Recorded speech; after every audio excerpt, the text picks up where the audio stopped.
क्या आप दूसरों की नज़र में अच्छे दिखने के लिए अपने असली चेहरे को छुपा लेते हैं?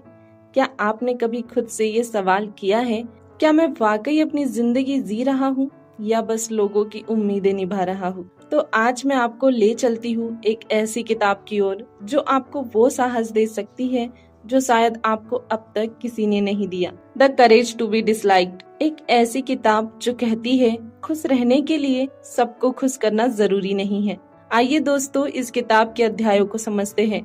अध्याय 1, तुम्हारा अतीत तुम्हें बांध नहीं सकता। इस किताब में एक युवा है, बेचैन, उलझा हुआ और परेशान। वो दार्शनिक से कहता है, मैं जैसा हूँ वैसा मेरे अतीत की वजह से हूँ। मेरा बचपन मुश्किलों से भरा था। दार्शनिक मुस्कुराते हुए जवाब देता है, तुम जैसे अभी हो वो तुमने चुना है। हमेशा से तो यही सुना था कि बीते हुए कल ने हमें ऐसा बनाया है, लेकिन एडलरियन साइकोलॉजी कहती है हम अपने अतीत के कारण नहीं, अपने लक्ष्यों के कारण वैसा व्यवहार करते हैं। अगर कोई इंसान कहता है मैं शर्मीला हूँ क्योंकि बचपन में सब हंसते थे, असल में वो आज शर्मीला इसीलिए है क्योंकि वो भीड़ से बचना चाहता है।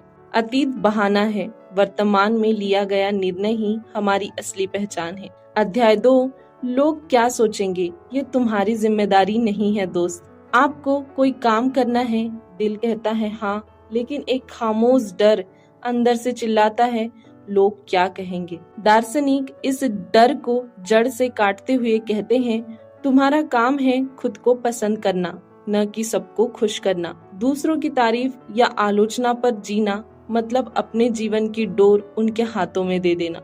उदाहरण, अगर कोई कलाकार अपनी पेंटिंग इसीलिए नहीं बनाता क्योंकि लोग हंसेंगे, तो वो खुद से बेईमानी कर रहा है। दूसरों की नापसंदी तुम्हारे आत्म मूल्य को तय नहीं करती। अध्याय 3, रिश्तों की उलझन हर दर्द की जड़ है। दार्शनिक कहते हैं हर मानसिक पीड़ा का कारण कोई न कोई रिश्ता है। सोचिए, क्या आपको अकेलापन सिर्फ इसीलिए लगता है क्योंकि कोई अपना दूर चला गया? क्या आपकी चिंता इसीलिए है क्योंकि कोई आपको समझ नहीं पाया? तो समाधान क्या है? रिश्तों की जिम्मेदारी दूसरों पर नहीं, खुद पर लेना है।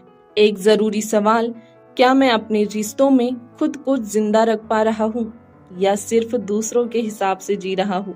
अध्याय 4, खुद को स्वीकार करना असली आजादी है।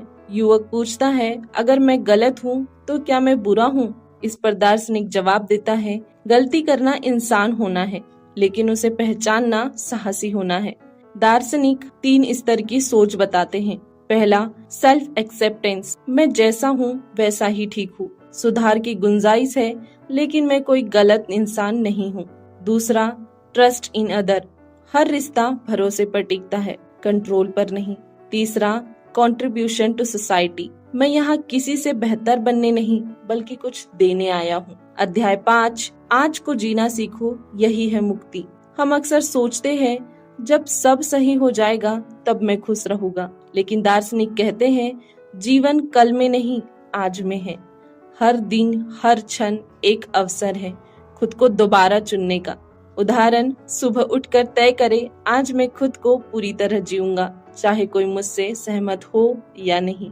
यही है नापसंद किए जाने का साहस। दोस्तों, अब एक सवाल आपके सामने है, क्या आप अपने जीवन के नायक बनोगे या सिर्फ एक अभिनेता जो सबको खुश करता है?